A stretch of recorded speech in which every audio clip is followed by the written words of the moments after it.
क्योंकि आज संसद में भी बहुत कुछ होने वाला है। इंडिया गठबंधन या कहें विपक्ष की तरफ से विरोध प्रदर्शन को लेकर उस पर भी बात होगी। लेकिन अब शुरुआत चर्चा की करेंगे। धनंजय गिरि जी, शुरुआत आपसे ही। सवाल इसी को लेकर हो रहा है जो विपक्ष मांग कर रहा है, एसआईआर पर डिस्कशन या डिबेट क्यों नहीं हो रही पार्लियामेंट में?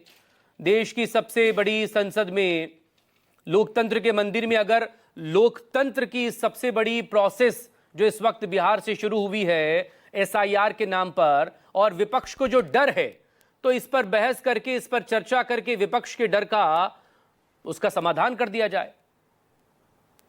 मकसूद जी, लोकतंत्र में जो मजबूती है वो जनता से आती है, और जो डर है वो अपने किए क्रियाकलापों से आता है।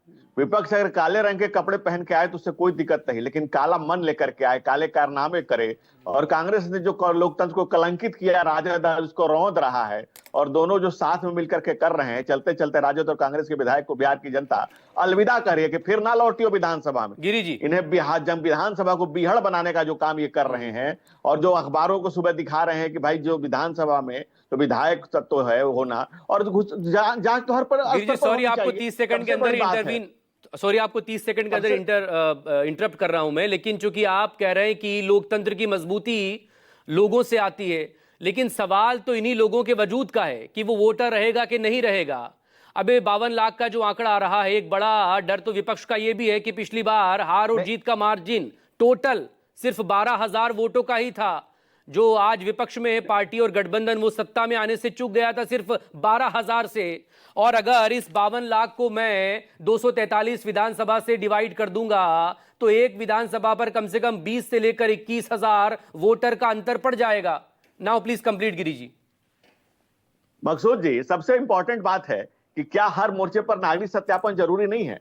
भारत की जितनी भी संस्थाएं, बिल्कुल जरूरी है, जितनी भी संस्थाएं अवैध नागरिकों के अपने स्तर पहचान करें। मतदाता सूची ही क्यों, राशन कार्ड, आधार कार्ड, वोट बैंक, सबका सीज हो।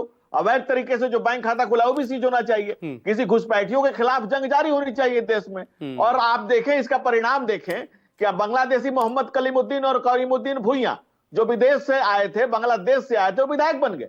92 में वो पासपोर्ट के जरिए पाकिस्तानी पासपोर्ट से आए। 1994 में असम हाई कोर्ट ने उनको बांग्लादेशी नागरिक घोषित किया और उनकी सदस्यता रद्द की। 1996 में कोर्ट में सुनवाई हुई थी। 1919 के लोकसभा धोबी बरपेटा से मोहम्मद सादिक चुनाव जीते थे, जिसको कोर्ट ने खारिज किया। क्या चाहते हैं कि इस देश को घुसपैठियों का अड्डा बना दिया जाए, घुसपैठियों की शरणार्थी बना दी जाए? यही किया जाए इस देश में? क्या जरूर? अब सरकार, बिहार की सरकार चुनाव कभी करता नहीं, नहीं प्रवक्ता। फिर एसआईआर पर जब आप, चुनाव आयोग स्वतंत्र एजेंसी है, और जब सुप्रीम कोर्ट में जो मामला है जिस पर सुप्रीम बहस हो चुकी है, सुप्रीम कोर्ट का निर्णय आ रहा है उस पर, और आप डिस्कशन चाहते हैं, डायरेक्शन भी तो आया था सुप्रीम कोर्ट का, डायरेक्शन आया था ना, एक रिक्वेस्ट के साथ डायरेक्शन आया था ना। चुनाव आयोग ने इनकार कर दिया उसे मानने से। तभी तो सुनवाई हो रही है। अभी 28 जुलाई को फिर से तारीख लगी है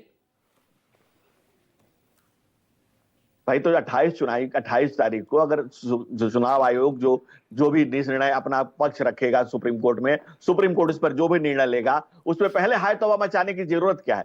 हाय तौबा मचाने का कारण क्या है? आखिर कौन किसके साथ खड़ा है? कौन राजनीति में घुसपैठ करना चाहता है घुसपैठियों के सहारे? और जो लोग, जिनकी मृत्यु हो गई है, जो लोग इस दुनिया में नहीं है, उनका नाम हटाना स्वाभाविक है। क्या एक समय था जब लालू जी कहते थे कि मैं चुनाव के बैलेट से जिन निकालता हूं, उसके बाद उन्होंने कहा कि मैं ब्रह्म पिशाच निकालता हूं। और कांग्रेस तो खैर लालू जी की दरहमो करम पे है, कांग्रेस की क्या बात की जाए। इन्होंने तो लोकतंत्र को, लालू जी के लड़के ने जो लोकतंत्र को लहूलुहान किया और कांग्रेस ने जो लोकतंत्र को कलंकित किया है, उसमें अब घुसपैठियों का नया अध्याय जोड़ने से अच्छा है कि भाई चुनाव आयोग स्वतंत्र रूप से अगर कोई कार्य कर रहा है, और पहली बार तो नहीं हुआ है, 2003 में भी हुआ, 23 और लगातार होते रहा है, और होना चाहिए, हर स्तर पे होना चाहिए। मैं तो कहूंगा हर स्तर पे जांच होनी चाहिए। और हर भारतीय नागरिक को जो भारत की इस मिट्टी से प्रेम करता है, उसे चाहिए कि किसी भी तरह का घुसपैठ, एक जैसा कि सुप्रीम कोर्ट में कहा कि राजेश राठौर जी सही वोटर जवाब दीजिए धनंजय गिरि जी को, और एक भी गलत जुटना नहीं चाहिए। कि जो पार्टी सत्ता में बैठी हुई है और उसके जो सहयोगी हैं